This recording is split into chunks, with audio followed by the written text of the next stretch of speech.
this is Anastassia Beliakova. I work on trade policy at the British Chambers of Commerce.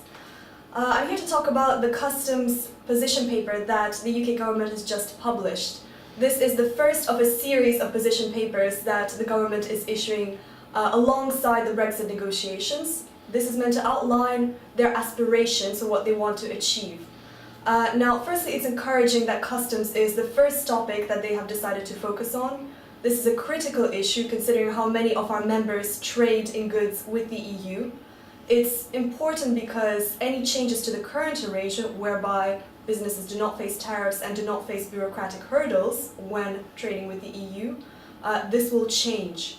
Now, how will this change? The government has outlined two possible options.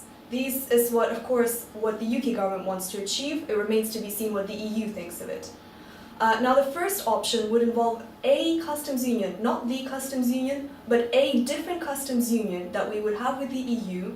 This means there would not be a customs border, and in an ideal scenario, the arrangements would stay exactly the same as they are. The ambition of the UK government is to, alongside this, also be able to sign trade agreements and to be able to implement them with third countries.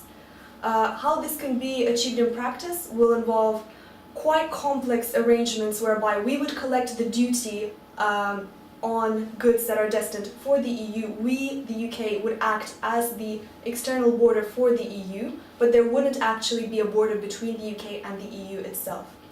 Now, that's the first option of a new customs union. The second option is something that the government is calling a customs arrangement. Now, what this would mean is the implementation of a lot of solutions, a lot of technical solutions on the border, things like special cameras, things like trusted trader schemes, which when a business has it, they don't have to go through the same level of security checks at the border.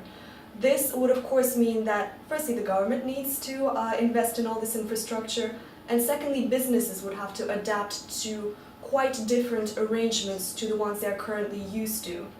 Now, despite these aspirations and despite some of the outline, we don't yet know the full detail of this.